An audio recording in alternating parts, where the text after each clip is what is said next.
Bonjour tout le monde. Alors, on va commencer la présentation. Merci d'être venu en grand nombre. Je m'attendais pas à ce qu'il y ait autant de monde dans la salle, honnêtement. Je pensais y avoir 2 personnes. Bon, c'est une formule qu'on avait démarrée en 2019. Donc, faire une présentation d'accueil au nouveau de l'IBIS. Je pense que ça a été fait juste une fois de mémoire. Brian peut peut-être me confirmer. C'est la COVID. Oui, bien sûr, c'est grâce à la COVID, merci, qui a fait que tout est arrêté.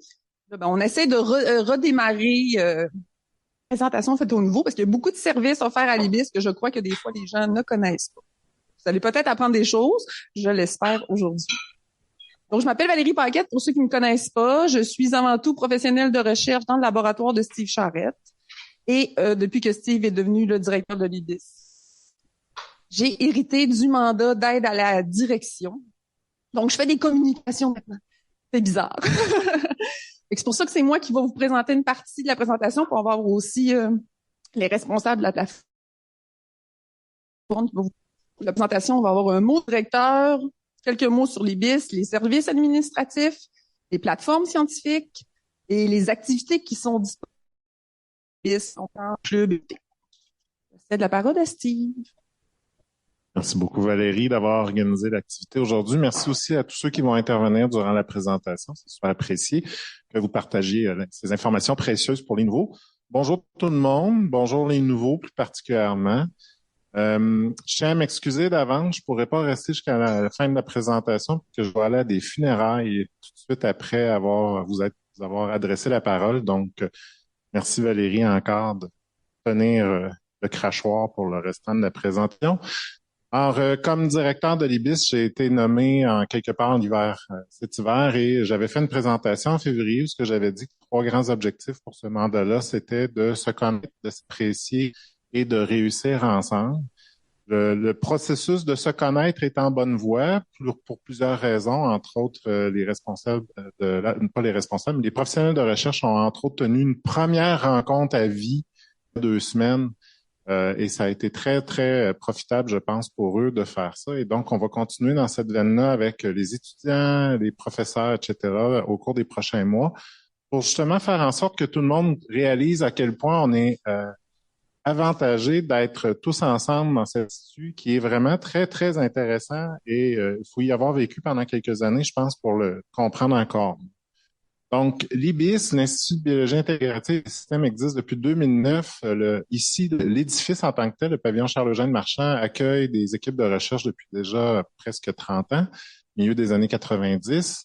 Et donc, l'Institut en tant que tel est organisé avec ce que vous avez à l'écran, où vous avez une direction qui va s'occuper de différents dossiers et qui va être soutenu dans ce rôle-là, d'un côté par le comité de direction et d'orientation scientifique et de l'autre côté par l'Assemblée des chercheurs. Puis par la suite, vous avez le comité des plateformes qui réunit différents chercheurs et les 3 responsables des plateformes qui veillent au bon fonctionnement de l'ensemble des services qui sont offerts au monde de l'IBIS. On a aussi un comité étudiant qui a comme principale fonction, et je n'irai pas trop loin dans les détails parce qu'on va parler tantôt, l'organisation de la journée étudiante qui a lieu à la fin août. Il y a différents comités que Valérie va vous reparler tout à l'heure. Donc, c'est l'ensemble de toutes ces choses qui font en sorte que l'IBIS fonctionne très bien et de tous les employés et autres membres associés à l'IBIS.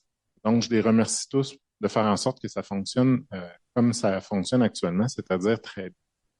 Et sur ce, je vous entretiendrai pas plus longtemps, tout simplement parce qu'il y a un long et un dossier, pas un dossier, mais un contenu chargé pour le reste de la présentation. Donc, je vous remercie. Puis si vous avez des questions, des choses, n'hésitez pas à m'envoyer des courriels, ça va me faire plaisir de discuter avec vous au besoin. Merci beaucoup.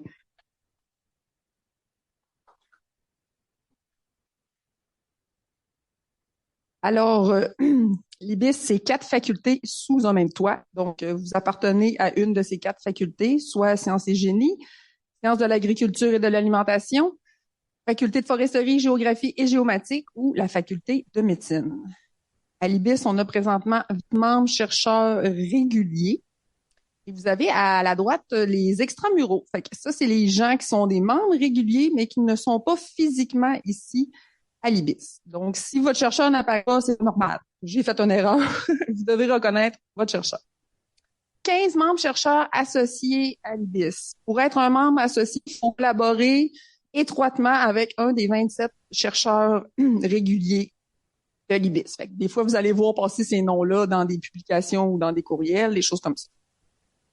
L'IBIS, c'est avant tout du fondamental. Il va y avoir beaucoup d'études de processus biologiques, évolutifs fondamentaux. On parle de la structure interaction moléculaire, la génomique, la protéomique, bien sûr, la bioinformatique. Et on a des analyses en biologie cellulaire, des populations, des écosystèmes. C'est très varié ici à l'IBIS.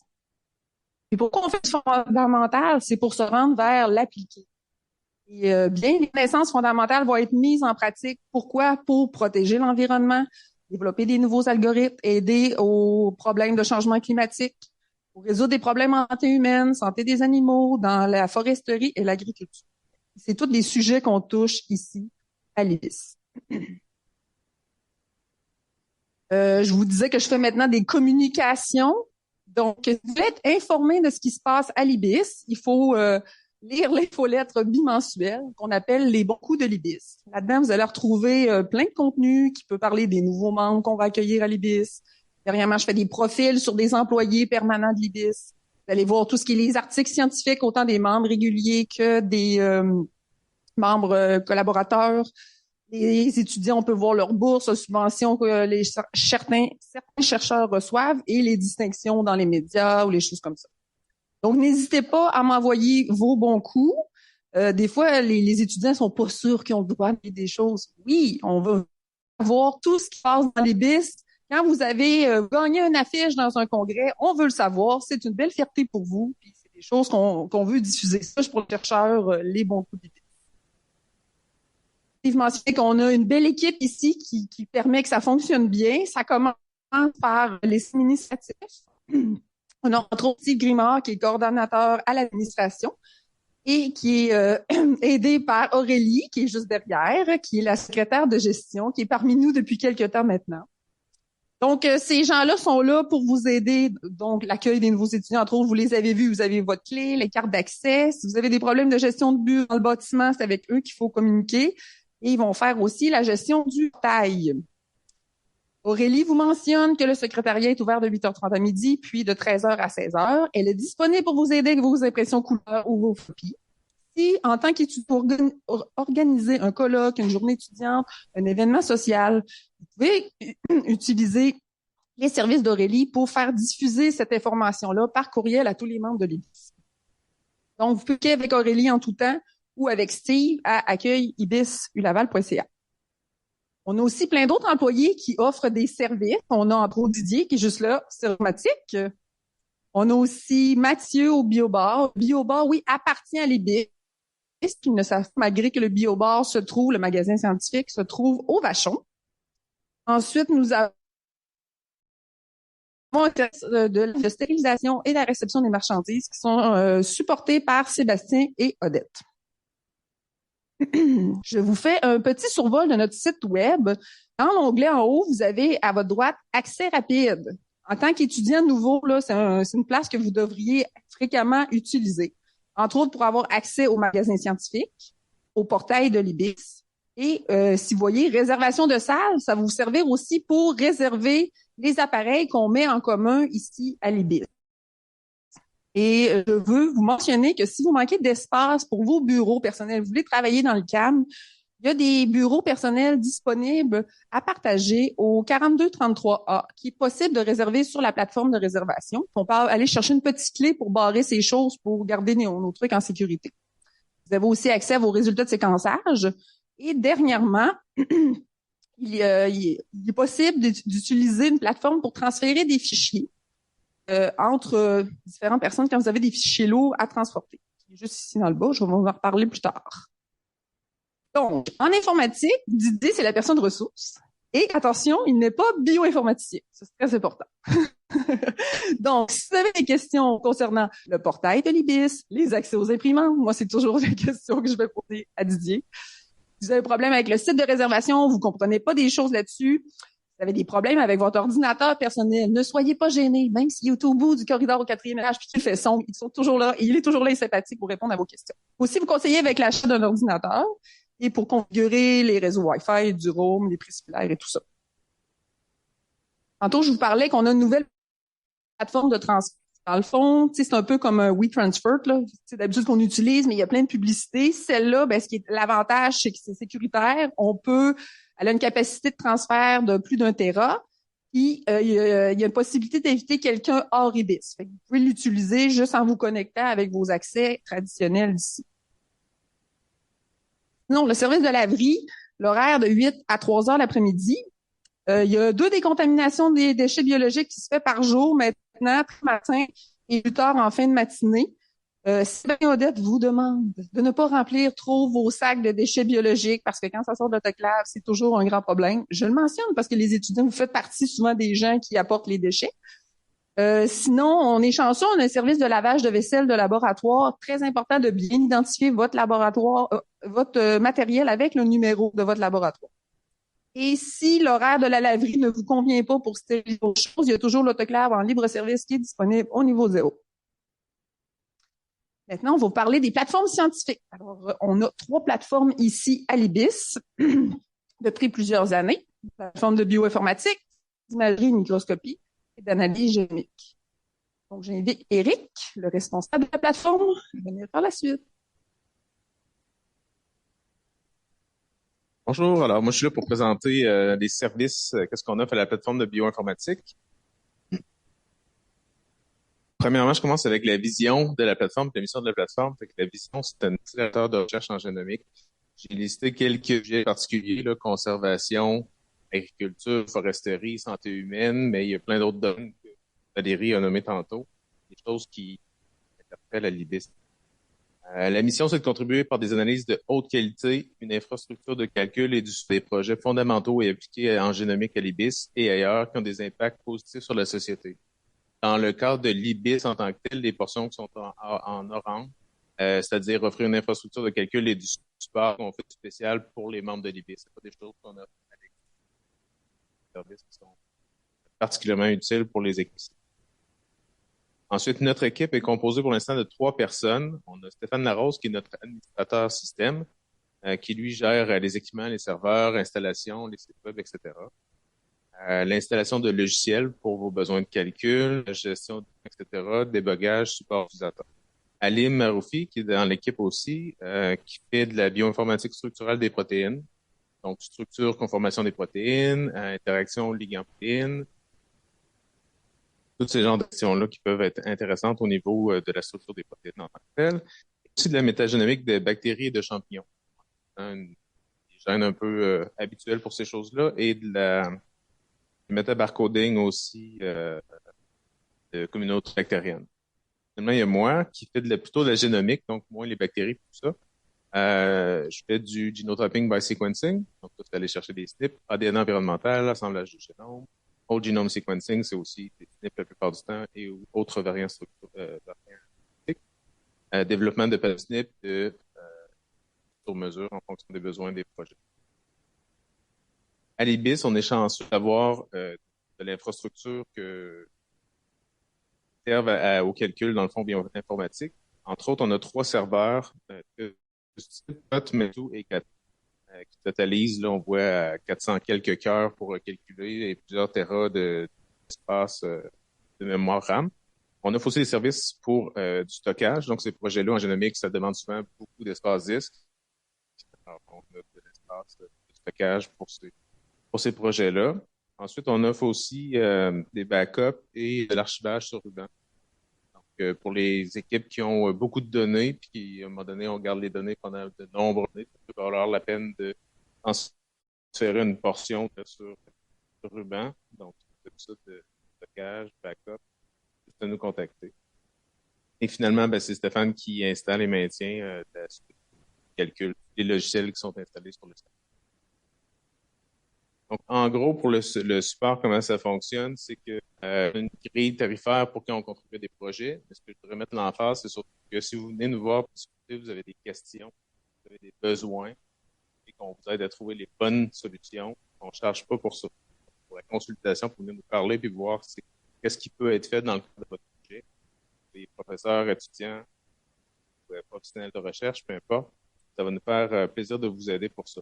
Après ça, pour les tarifaires, si on est impliqué dans un projet en tant que tel pour des analyses, 150 $ de l'heure à l'IBIS et à l'Université Laval. Et du stockage, on vend du stockage. Pour que vous sachiez quoi vous attendre, c'est 650 terabytes, dollars du terabyte, mais quand un chercheur achète de l'espace à l'IBIS, l'espace demeure pour l'équipe tant que la personne en fait.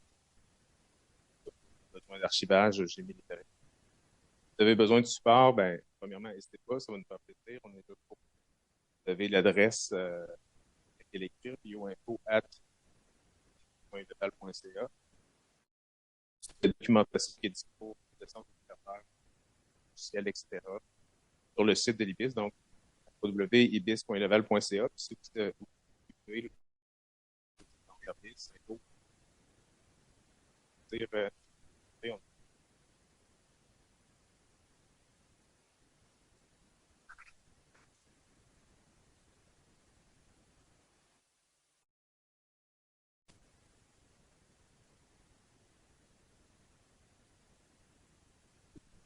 Salut tout le monde. Je voulais vous présenter la plateforme de microscopie de l'IBIS. Alors, les services qui sont offerts à la plateforme en microscopie, on fait de l'histologie et de l'ultramicrotomie. Fait que ça, c'est des coupes autour de 50 nanomètres qui sont destinées aux analyses de microscopie électronique par transmission, le thème. En histo, on fait des colorations spéciales que Michel s'est spécialisé pour développer. On peut faire de l'élaboration de protocoles pour vous, fait que ça soit de la fluorescence, du live cell pour le confocal, ou des protocoles spéciaux pour le microscope électronique à balayage ou le microscope électronique à transmission. On peut vous accompagner là-dedans. On fait la formation sur tous nos microscopes. Fait qu'il suffit de venir nous voir. On prend quelques heures avec vous pour que vous soyez à l'aise avec les systèmes et que vous puissiez être autonome ensuite. Sinon, on peut faire les observations carrément pour vous là, si jamais c'est des besoins ponctuels. Les microscopes sont tous disponibles en location. On fait la préparation des spécimens pour vous, fait que ça soit des bactéries, des levures, des tissus animaux, humains, végétaux. On peut faire n'importe quoi. On fait aussi des nanoparticules pour les gens en sciences et génie ou toutes sortes de spécimens particuliers. Sinon, on peut faire de l'analyse d'images. Souvent, ça va être surimagé. Je vais faire aussi des formations surimagées. Au besoin, puis certains scripts qui peuvent être automatisés. Si vous faites des analyses qui sont très redondantes et que vous passez plusieurs heures à faire la même chose, dans la plupart des cas, ça peut être automatisé. Fait que venez me voir pour avoir plus d'infos là-dessus. Je vous présente nos microscopes. Fait que ça, c'est notre dernier bébé. C'est le microscope électronique à transmission. C'est un nouveau microscope de 200 kilovolts. Qui permet une résolution autour de 0,14 nanomètres. Avec ce microscope-là, on est capable de voir des couches atomiques individuelles normalement. On peut zoomer jusqu'à 1,5 million de X avec cet appareil. Prochainement, il va être équipé de logiciels pour faire de la tilt tomography puis du array tomography aussi. Fait que disons à l'automne probablement qu'il y aura une présentation là-dessus, par exemple pour faire de la reconstruction de protéines en négatif stain, par exemple. Le microscope était équipé avec un système de minimum dose pour les échantillons fragiles. Il y a une nouvelle caméra de 16 mégapixels qui est extra sensible, là, qui vous permet, par exemple, de faire l'ensemble de vos observations sans utiliser les oculaires. Sont parfois un peu repoussants sur ces microscopes-là. On a aussi un microscope électronique à balayage qui date déjà de plusieurs années, mais qui nous a rendu de fiers services. Là, c'est une source au tungstène, fait que c'est un microscope un peu plus de base, mais qui a quand même une résolution, disons, de quelques nanomètres. Là. En théorie, on pourrait se rendre jusqu'à 4 nanomètres. En pratique, disons qu'un virus, c'est un petit peu difficile à observer là-dessus. Par contre, des bactéries, des levures, on a des très bonnes résolutions pour ça. Sinon, un microscope confocal, c'est le Leica SP8. On a 4 lasers sur ce microscope-là, puis 2 détecteurs hybrides qui sont très sensibles. Microscope confocal, pour ceux qui sont pas familiers, on peut faire des Z-Stack, des rendus 3D, fait qu'on peut faire des belles reconstructions de tissus ou en fait, peu importe les cellules que vous voulez observer, là, fait que c'est pratique, là. Je sais que dans l'équipe à Roger, à un moment donné, ils ont fait de la bioimpression, là, puis on peut reconstruire en 3D leur système par après, là. Un microscope à champ clair et fluorescence, fait que là, c'est un microscope équipé avec une caméra couleur standard. Puis on a aussi un microscope d'illumination structurée qui est disons, un pseudo-confocal avec une lampe à fluorescence classique et une grille d'illumination structurée. On peut reconstruire en 3D aussi des échantillons sur ce microscope-là. Je vous invite à consulter notre site web. À peu près toutes les questions que vous pourriez avoir peuvent être répondues sur ce site. Fait que, par exemple, comment nous soumettre des échantillons, quel protocole je dois suivre, c'est quoi les microscopes, etc.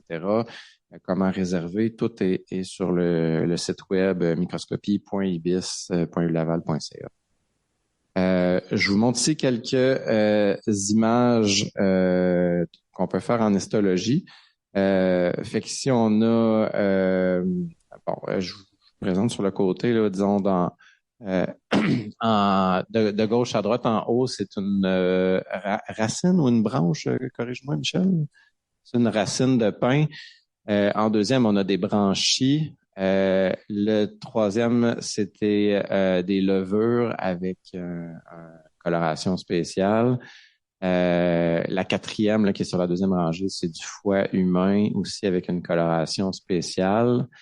Ensuite, on a un testicule avec une coloration maçon. Et on a des images qui ont été prises en confocal. C'est des cyanobactéries que vous voyez en rouge et gris. C'est la même image qui est juste en dessous, là, fait que ça vous donne une idée des reconstructions 3D de ce que ça peut donner.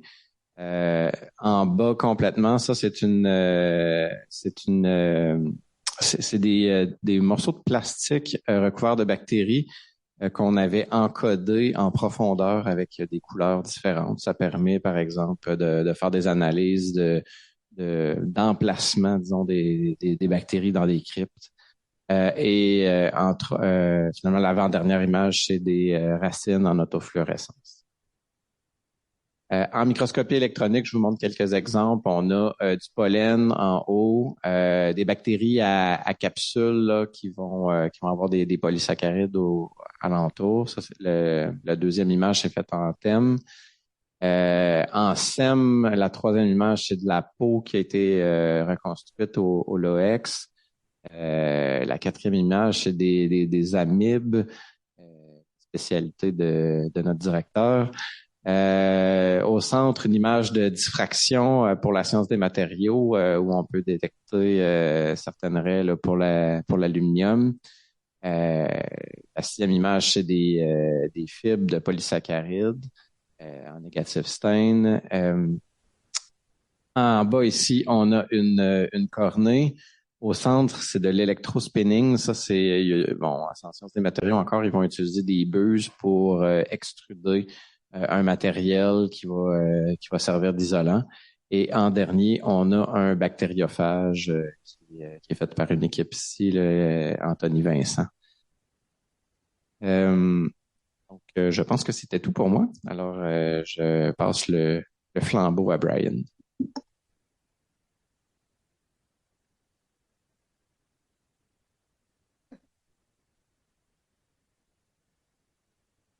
Bonjour, mon nom c'est Brian, je suis le coordonnateur de la plateforme d'analyse génomique, séquençage. On est au 3233 ici à l'IBIS. Si vous voulez me voir, 3204. Mon poste au téléphone, 412-657. Moi, j'ai pris plein d'images d'appareils qu'on a dans le labo. Donc, nous, on fait de l'analyse génomique, donc souvent du séquençage NGS, et on couvre tout, de l'extraction d'acide nucléique jusqu'à la synthèse de librairie et le séquençage.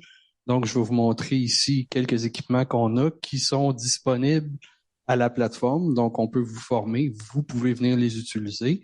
Ou si vous avez besoin de nos services, on peut s'en occuper. Donc, pour l'extraction, on a des mixer mills pour broyer les tissus. Bientôt, ça s'en vient à l'Ibis, un Kingfisher, pour automatiser vos extractions d'acide nucléique avec des billes magnétiques. Quand on parle de synthèse de librairie, il faut fragmenter l'ADN. Donc, on a actuellement un Covaris MM20 qui est un tube à la fois. Ce qui s'en vient d'ici la fin de l'année, on va avoir un Covaris à 96 puits. Donc, pour être capable de faire plus d'échantillons à la fois. Au niveau de la préparation de librairie, on est équipé de quelques robots pour l'automatisation de nos processus. Donc, 2 petits robots Epimotion Eppendorf qui servent à faire du transfert de liquide. Et on a le Echo 525 qui nous sert à miniaturiser les réactions de séquence. Ça sert à faire des transferts de 25 nanolitres. Ce beau robot-là nous a permis d'avoir beaucoup de publicité tant à l'interne qu'à l'externe. Donc, en fait, le robot 525, c'est du transfert de liquide qui n'utilise pas d'embout. Donc, ça nous permet d'économiser beaucoup de plastique. Et par ce fait-là, on a été reconnu par l'université dans les retombées sociales des plateformes qui ont permis du développement durable où on s'inscrit dans des priorités de l'université.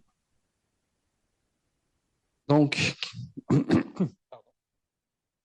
au niveau du contrôle de qualité, donc une fois que les librairies sont faites, on a différents appareils pour faire le contrôle de qualité, un bioanalyseur d'Agilent et un Femtopulse pour voir la taille des fragments, et on a 2 plate readers pour faire à la fois de la spectrométrie en absorbance ou en fluorométrie pour quantifier les acides nucléiques. D'un autre côté, on a un DD-PCR si vous voulez faire la quantification linéaire, donc comparativement à un PCR en temps réel qui fait de la quantification avec une méthode de détection qui est plutôt logarithmique. Le DD-PCR, lui, c'est vraiment une quantification qui est linéaire. Et on a aussi un qubit bioanalyseur. On a un nanodrop aussi, si jamais vous voulez l'utiliser.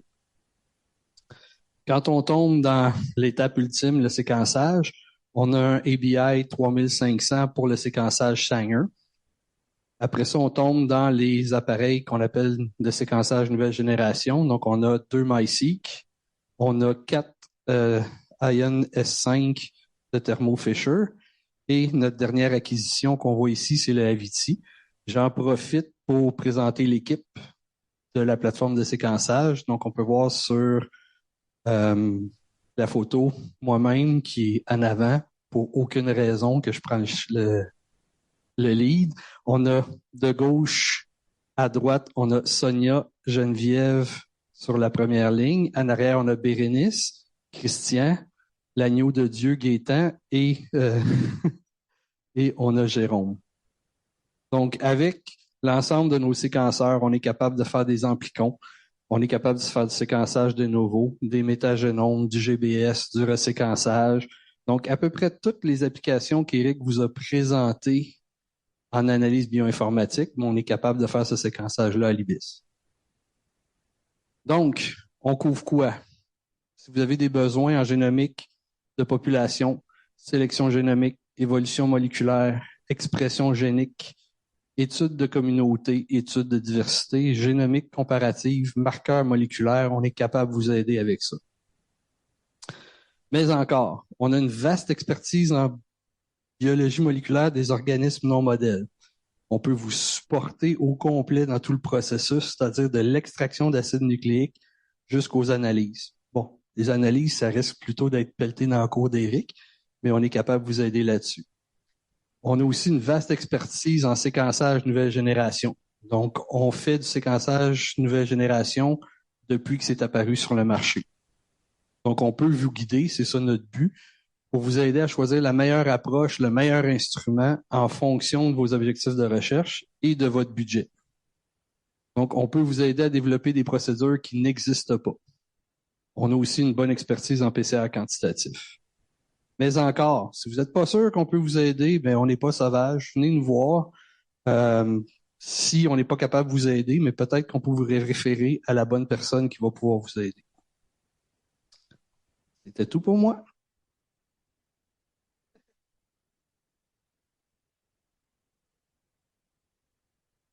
Donc, on va passer maintenant à la portion activités scientifiques qui sont présentées à l'IBIS. Je vous parle tout d'abord des conférences IBIS. Donc, on invite presque à chaque semaine des conférenciers et souvent les autres vont être des chercheurs de l'IBIS. Et c'est Davoud et Juan Carlos qui sont les responsables des conférences IBIS. Donc, comme je vous disais, les chercheurs invités sont invités par un membre de l'IBIS. Et en plus de ça, la pizza est offerte cette journée-là. La plupart du temps, c'est un jeudi à 12h30. Donc, surveillez les annonces faites par Aurélie si vous voulez vous inscrire pour manger la pizza et si vous voulez assister aux journées pour voir le conférencier. Quelquefois, il est aussi possible de rencontrer et de discuter avec l'invité. Même si vous êtes étudiant, encore une fois, c'est ouvert à tous. Ensuite, nous avons les interlabs IBIS. Présentement, c'est Alicia Durocher qui est responsable des interlabs, mais elle se cherche un co-organisateur appel aux étudiants dans la salle. C'est vraiment pas très compliqué comme emploi du temps que ça va vous prendre. Là. C'est vraiment juste de gérer les présentations qui vont être offertes pendant les interlabs. Donc, qu'est-ce qu'un interlab? C'est si vous voulez venir présenter, partager votre recherche dans un cadre convivial afin d'avoir des nouvelles idées sur vos projets de recherche.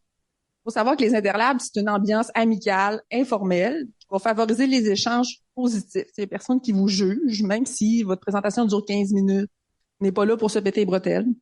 Le but, c'est d'apprivoiser les communications devant le public, apprivoiser la période des questions qui, des fois, peut être stressante pour les étudiants. Et c'est parfait pour roder une future présentation. Disons, un congrès à venir, une soutenance de thèse, un examen de doctorat ou un séminaire. Ça peut être un très bon moment de venir nous présenter pour pratiquer cette présentation-là.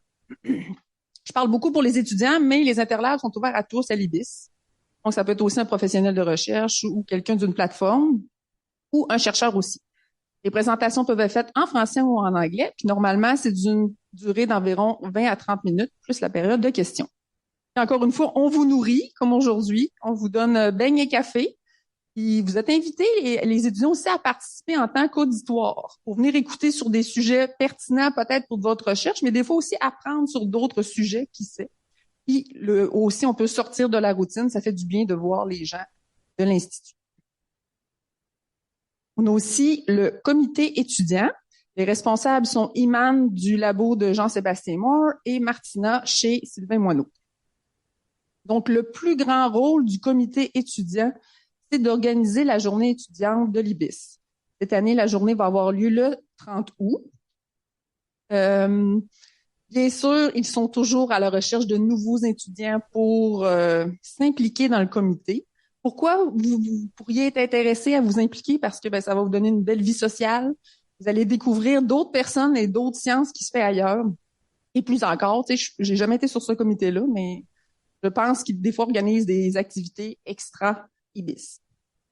Sinon, on a le Comité Équité, Diversité et Inclusion Internationale, qu'on appelle le EDII. Oui, il y a 2 I, ce n'est pas une faute, c'est pour le international. Les responsables sont Martha et Juan Carlos. Ils ne sont tous deux pas là aujourd'hui pour vous présenter le comité, donc je serai la porte-parole. Dans le fond, le comité avait été aussi initié pendant la pandémie, avant la pandémie, donc a été relancé en octobre 2023. La mission du comité, c'est bien sûr que tout le monde se sente inclus ici à l'IBIS, autant les étudiants internationaux que les locaux. Leur but, leur objectif, c'est entre autres de compiler des bourses d'excellence qui sont offertes à l'international, puis pour que les gens, les étudiants ici puissent appliquer sur ces bourses-là. Ils sont actuellement en train de finaliser leur site web, mais il est déjà disponible. Si vous voulez aller le regarder, pour les bourses, entre autres, c'est déjà disponible à l'adresse qui est ici à l'écran. Finalement, l'an passé, en octobre 2023, il y a eu la première édition des cultures culinaires qui était ouverte à tous, aussi une fois de plus à l'IBIS. C'était un potluck. Dans le fond, les gens étaient invités à cuisiner un mets de son pays d'origine et à l'apporter. Puis là, les gens pouvaient déguster toutes ces mets-là. Donc, cette année, on m'a dit qu'il y aurait une deuxième édition des cultures culinaires qui se déroulera en octobre 2024. Martha et Juan Carlos vont vous en parler prochainement. Sinon, bien sûr, vous êtes invités à joindre ce comité si vous êtes intéressé par l'EDI. Nous avons également un club de lecture qu'on appelle le Journal Club, ici à l'IBIS. Le responsable est Soham du laboratoire de Christian Landry. Dans le fond, qu'est-ce qu'un Journal Club? C'est un membre sélectionne un article d'intérêt et va en discuter avec les autres participants qui vont être présents. Présentement, c'est vraiment organisé par les étudiants de Christian Landry et c'est 100% du temps les étudiants chez Christian qui participent. Ça a lieu une fois aux 2 semaines, mais c'est un club informel où tous les membres de l'IBIS sont les bienvenus. Fait qu'il serait très ouvert à ce que d'autres personnes qui veulent s'intégrer au Journal Club viennent participer à l'activité. Donc, n'hésitez pas à contacter Soham. Je sais que l'adresse est vraiment compliquée. Mais bon, si vous cherchez Soham dans le bottin du UL, je suis sûr que vous allez le trouver. Ou sinon, contactez Christian Landry, plus simple peut-être, si vous voulez se joindre au Journal Club. Sinon, on a aussi le club de biologie synthétique. Je vois que Benjamin est en arrière. Donc, Benjamin Ouellet qui est dans le laboratoire d'Ahmad Saleh. Aussi, c'est un autre beau club qui est initié par les gens de l'IBIS. Dans le fond, le but du club de biologie synthétique, c'est de faire des présentations qui durent environ 30-40 minutes, qui se donnent en ligne les derniers lundis du mois, afin de promouvoir les discussions autour de la biologie synthétique et de partager des dernières avancées scientifiques.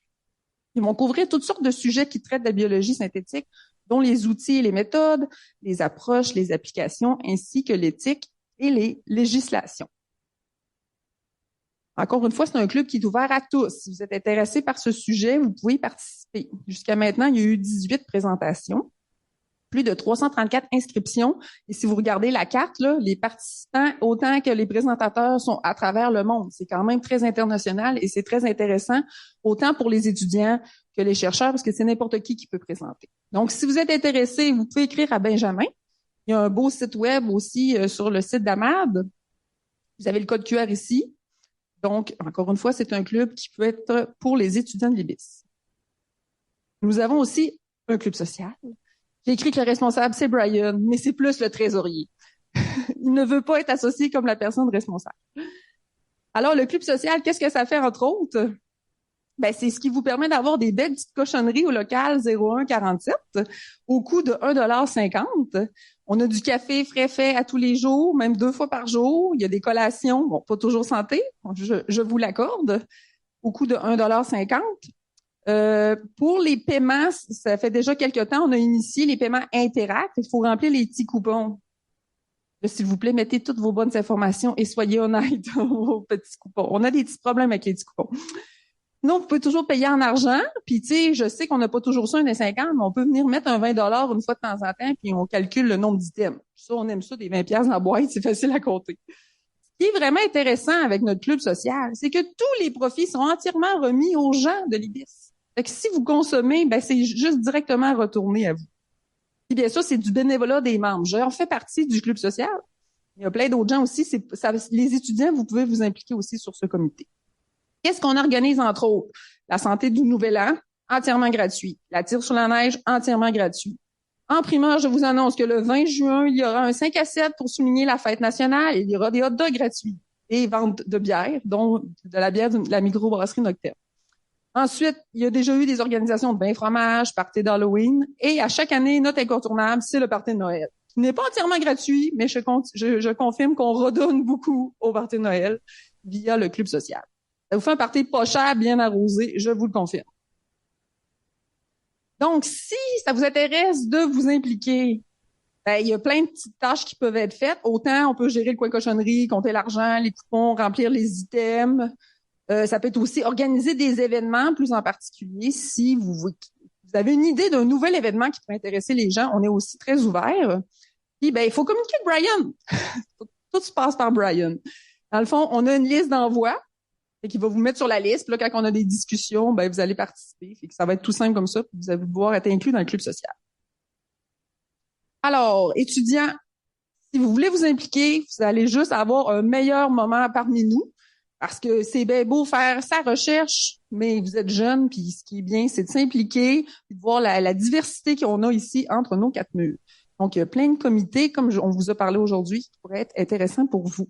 Là, on est allé vite, vous n'avez pas noté les adresses courriels. Retenez, vous pouvez m'écrire, écrire à Brian, à Eric, à Alexandre. On est toujours ouvert pour les questions.